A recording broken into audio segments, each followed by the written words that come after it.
वबरकातुहू। नवे जमात के तलबा व तालिबात, हम हिस्ट्री पढ़ रहे हैं और हिस्ट्री में जो आज का हमारा मौजू है वह है रेबेलियन इन द फॉरेस्ट। इसमें हमें पढ़ना है बस्तार की बात करनी, द पीपल ऑफ बस्तार। इन्होंने कैसे अपनी जो बगावत की या अपनी नाराज़गी जाहिर की बरतानी हुकूमत के खिलाफ। कहा जाता है in many parts of the world, क्योंकि हमने देखा, हमने पढ़ा भी, ये जो फॉरेस्ट डेवलपर्स थे तो इनकी जो रोजी रोटी थी उन्हें कैसे बैन किए गए फॉरेस्ट एक्ट्स के तहत। जहाँ पे बरतानिया ने अपनी कॉलोनीज बनाई थी उन इलाकों में इन्होंने फॉरेस्ट रूल्स बनाए और वहाँ पे ये फॉरेस्ट एक्टिविटीज़ पे बैन लग गई।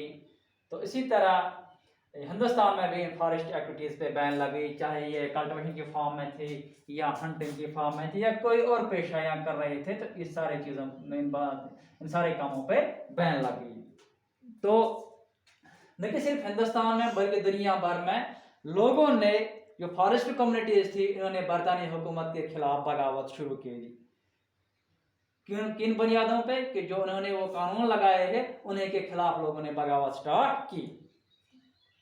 और ये जो लीडर्स थे, इन रेबेलियंस के जो लीडर्स यानी इन फॉरेस्ट कम्युनिटी के जो लीडर्स थे, जो इन रेबेलियन में लोगों के लीडर बने थे, लोगों को लीड कर रहे थे, उनमें एक का नाम था सिद्धू, ये कानू का लीडर था। कानू एक जगह है।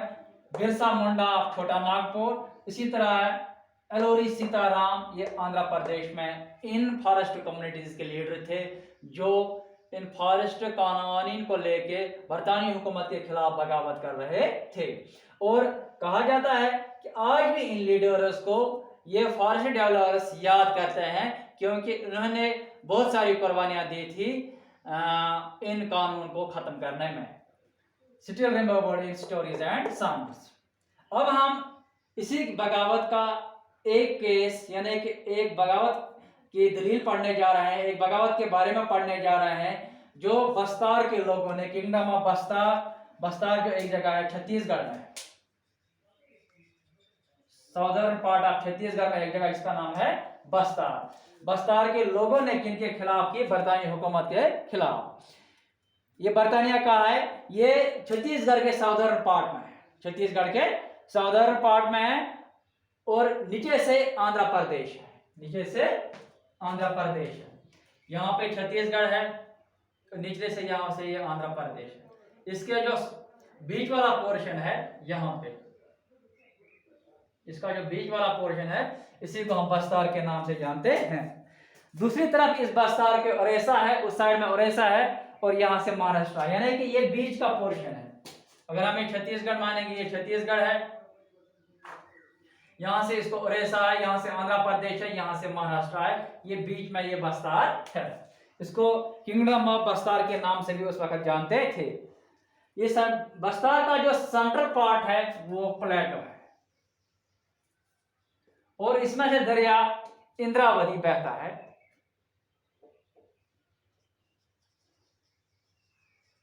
East to west, east to waste.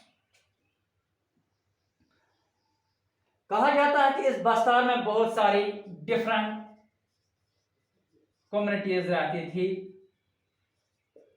For example Maria and Muria Gonds, Maria and Muria Gonds, ये फॉरेस्ट कम्युनिटीज थी। इसके अलावा थी दुर्वास, DHURWS। इसके अलावा कौन थी? बथरास, BHATRA, बथरास और हलवास। ये कम्युनिटीज थी जो इस बस्तार के अंदर रहती थी। और कहा जाता है ये communities different language, they speak different language, but share common customs and beliefs, but share common customs and beliefs। इनके जो रिवाजी तौर तरीके थे इन सारे कम्युनिटीज के, जबान इनकी अलग थी, कम्युनिटीज डिफरेंट थी, लेकिन जो कस्टमर्स थे, जो रस्म रिवाज थे, या उनको जो यकीन थे मजहबी लिहाज से, या इनके जो अकायद थे मजहबी लिहाज से या किसी और लिहाज से, ये बिल्कुल कॉमन थे, ये इनके यकजा थे, यानी कि ये डिफरेंट नहीं थे। लेकिन कम्युनिटीज डिफरेंट थी, लैंग्वेज डिफरेंट थी, लेकिन इनके जो कस्ट रिवाज थे या मजहबी तौर पर इनके अकायद जो थे वो बिल्कुल कॉमन थे, वो यकसां थे। ये जो पीपल ऑफ बस्तार थे, इनका मानना था, पीपल ऑफ बस्तार का मानना था कि ये जो जमीन के टुकड़े हैं ये हमें किसने दिए हैं? अर्थ, यानी कि land was given to us by earth. ये जमीन के हमारे टुकड़े हैं जिसमें हम खेती बाड़ी करते हैं या कोई काम करते हैं, ये हमें किसने दिया है? अर्थ ने। और इन रिटर्न हम क्या करते हैं?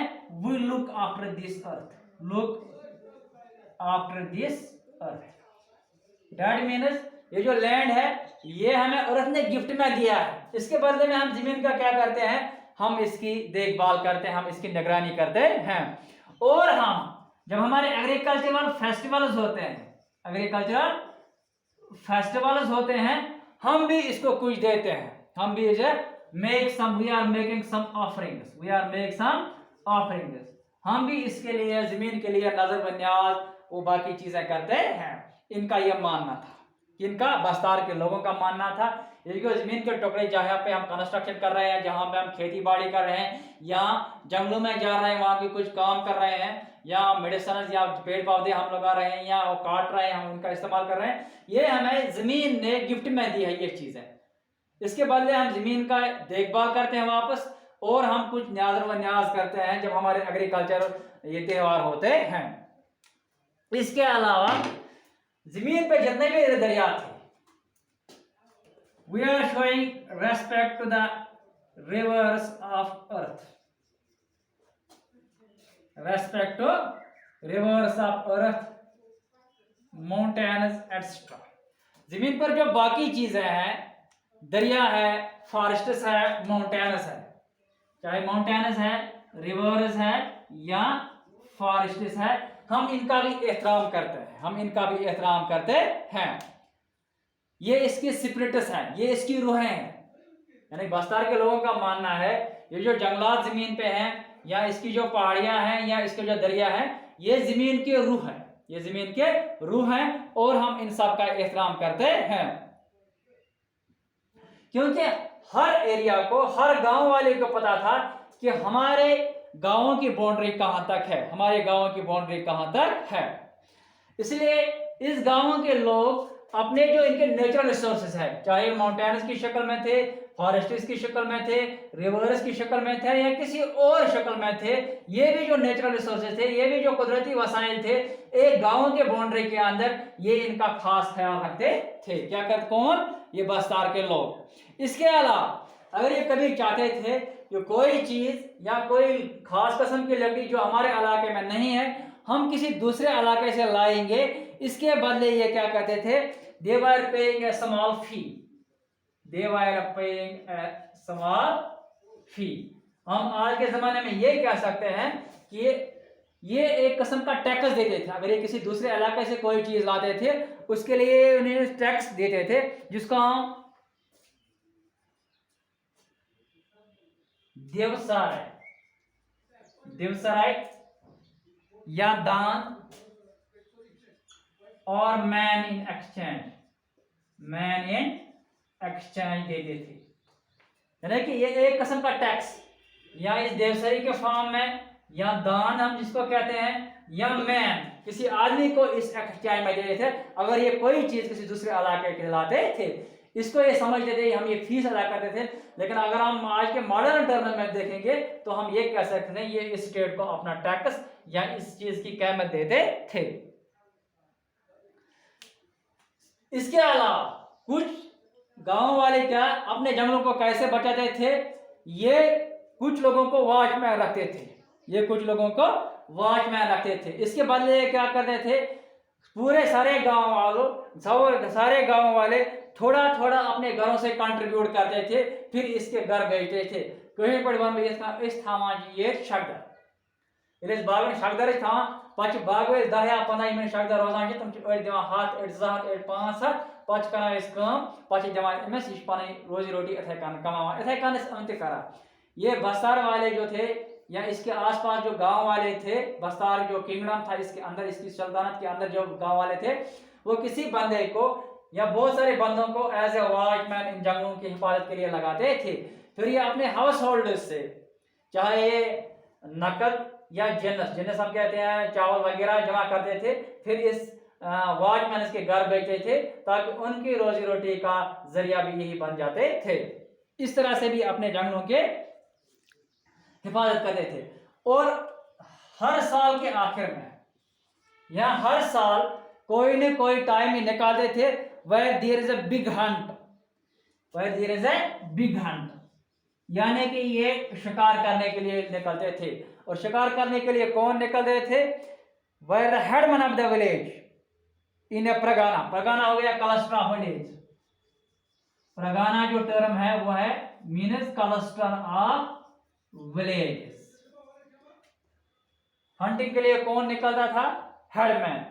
कहाँ? क्लस्टर ऑफ विलेज, यानी कि विलेजों का, विलेज गांवों का जो 2-4 गांव होते थे उनका जो हेड होता था वही निकलता था। फिर ये जब निकलते थे, एक तो ये हंट करते थे, शिकार करने निकलते थे, उसके बाद ये गांव वालों की मीटिंग बुलाते थे, फिर ये डिस्कस करते थे issues of concern including forest, कि कौन कौन से इश्यूज हमारे हैं, कौन कौन से हमारी परेशानियां हैं, कौन कौन से हमारी मुश्किलात है और इनको हम कैसे हल करेंगे।